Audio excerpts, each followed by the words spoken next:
এটা অনেক সময় আমাদের জানা থাকে না। আমরা খুচরা মুচরা কিছু চাই, ব্যবসায় বরকত দিও, এই দিও, এগুলো তো নেহাত খুচরা জিনিস। এটা তো আল্লাহ এমনিই দিবে। আসল যেটা চাইতে হবে আল্লাহর কাছে, আল্লাহকে চাইতে হবে। আল্লাহ তোমার কাছে লোকেরা কত কিছু চায়, আমি তোমার কাছে তোমাকে চাই। আল্লাহ আল্লাহ, আমি তোমার কাছে তোমার মহব্বত চাই। এর থেকে বড় আর কোনো দোয়া নেই। আল্লাহর কাছে আল্লাহর মহব্বত চাওয়া, আল্লাহর সন্তুষ্টি চাওয়া, এটা হলো সবচেয়ে বড় জিনিস। এরপরে যা আছে চাওয়ার, আল্লাহ যে কদিন হায়াতে রাখো আমি যেন তোমার গোলামি করতে পারি, তোমার নবীজির তরিকা অনুযায়ী চলতে পারি, এবং আমার মৃত্যু যেন ঈমানের সাথে হয়। আমার মৃত্যু যেন ঈমানের সাথে হয়। ঈমানের সাথে মৃত্যু হওয়ার মানে সেই লোকটা কামিয়াব, এই লোকটা দুনিয়ার জিন্দেগি কামিয়াব হয়ে গেল। আর যদি ঈমানই মৃত্যু নসিব না হয়, তো সে যত বড় কোটিপতি হোক, সে পুরা দুনিয়ার বাদশা হয়ে গেল, এইগুলোর এক পয়সাও কোনো দাম নেই। এই জন্য এইগুলো চাইতে হবে যে আল্লাহ যে কদিন হায়াতে রাখো তোমার হুকুম মোতাবেক চলার তৌফিক দান করো, তোমার নবীজি সাল্লাল্লাহু আলাইহি সাল্লামের তরিকা মোতাবেক চলার তৌফিক দান করো। আর যখন মৃত্যুর ফয়সালা হয় আমাকে ঈমানের সাথে মৃত্যু দান করো। এই হলো চাওয়ার বিষয়, চাওয়ার বস্তু হলো এইগুলো। এরপর যদি কেউ অন্য কিছু চায় তো নিষেধ নেই, কোনো হালাল জিনিস চাইতে নিষেধ নেই, কিন্তু এটা হলো মৌলিক, যেটা না হলে আমাদের জিন্দেগি একদম নাকাম। যেটাকে আমরা বাংলায় বলি 16 আনা মিশে। ইমানি মৃত্যু যদি কারণ না হয় তো তার জীবনে 16 আনা মিশে একে বলে। 16 আনা মিশে আর কোনো জায়গায় খাটে না, এই জায়গাটায় খাটে যে একটা লোক ইমান নিয়ে মরতে পারলো না। তা আমাদের কারোর তো গ্যারান্টি নেই, এটা আল্লাহর ফয়সালার উপর নির্ভর করতেছে। তবে আল্লাহ এবং আল্লাহ রসুল এটা ঘোষণা করেছেন, দুনিয়াতে যারা আল্লাহ ওয়ালাদের সাথে মহাব্বত রাখবে, আল্লাহ ওয়ালাদের মজলিসে উঠা বসা করবে, হ্যাঁ, আল্লাহ ওয়ালাদের সাথে তার একটা সবসময় সম্পর্ক থাকবে, এই লোকটার কিছু হাসিল হোক আর না হোক, এই লোকটার ইমানি মৃত্যু হাসিল হবে। এই জন্য হাদিসে এটাও চাইতে বলা হয়েছে, আল্লাহুম্মা ইন্নী আসআলুকা হুব্বাকা, বলেন আল্লাহুম্মা ইন্নী আসআলুকা হুব্বাকা ওয়া হুব্বা মাই ইউহিব্বুকা ওয়া হুব্বা আমালিন ইউকাররিবুনি ইলা হুব্বিকা। কি অর্থ? আল্লাহ তোমার কাছে তোমার মহব্বত চাই, এবং যারা তোমাকে মহব্বত করে অর্থাৎ আউলিয়া কেরাম আল্লাহ ওয়ালা, তাদের মহব্বত চাই। তাদের মহব্বত ছাড়া দিন আসে না। আল্লাহ ওয়ালাদের মহব্বত ছাড়া কি আসে না? দিন আসে। আল্লাহ ওয়ালাদেরকে কেউ অভক্তি করলো, তাদের বদনাম করলো, এই লোকটার মধ্যে কোনোদিনও দিন আসবে না।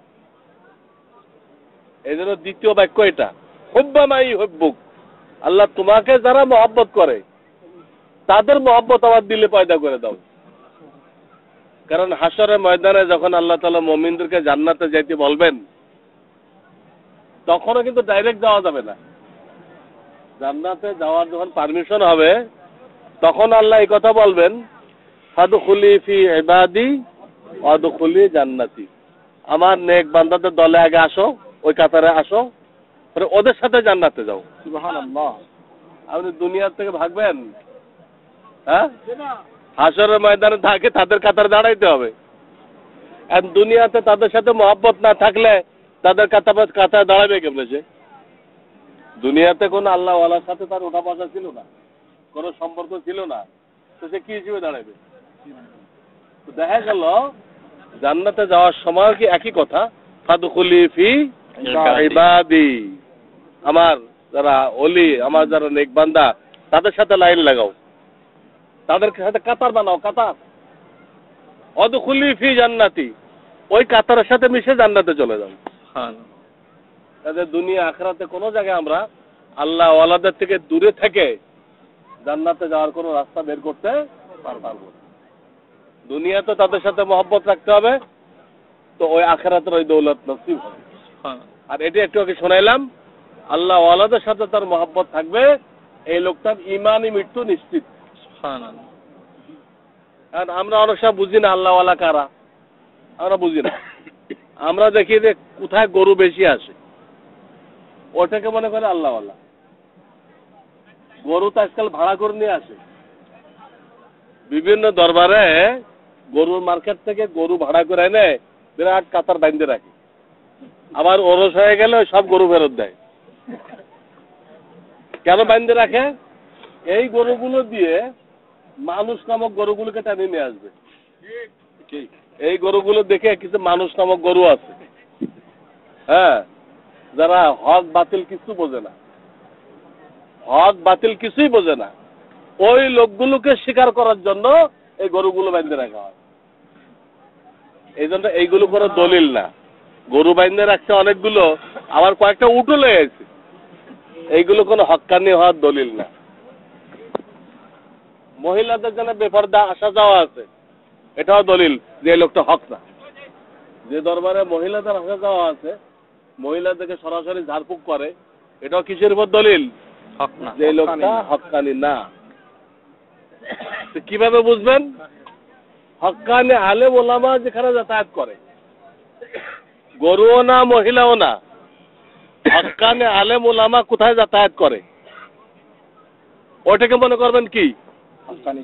এটা হক্কানি পীর। বাস এই একটা আলামত বলে দিলাম আপনাদেরকে। যে পীর মাশায়েখের দরবারে আল্লাহ আল্লাহরা যায়, নিঃস্বার্থ ভাবে যায়, কোনো বেদাত নেই।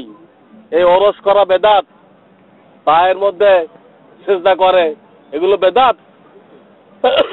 আপনি কি মকসুদ নিয়ে গেছেন, জিন তাবে করে সব বলে দিবে, বাবা তুমি তো এই জন্য আসছো, আপনি তো কাইতে যাবেন। আরে সাংঘাতিক বাবা, আমি ঢাকাতে কি জন্য আসলাম উনি বলে ফেললো।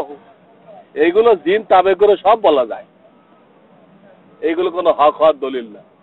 হক হওয়ার দলিল হলো উনি পুরা সুন্নতের উপরে কায়েম আছেন কিনা, ওনার কোনো কাজ শরীয়ত বিরোধী না হওয়া চাই, এবং আল্লাহ আল্লাহরা ওনার দরবারে আসা যাওয়া করে।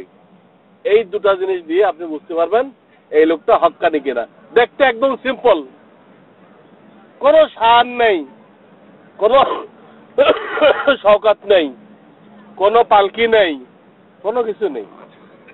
এই আপনাদের মতো সাদা সিধা মানুষ, হক্কানি পীর এরকম সাদা সিধা দেখা যায়, কিন্তু তার আমল সুন্নত অনুযায়ী এবং হক্কানি ওলামায়ে কেরামের সেখানে যাতায়াত আছে।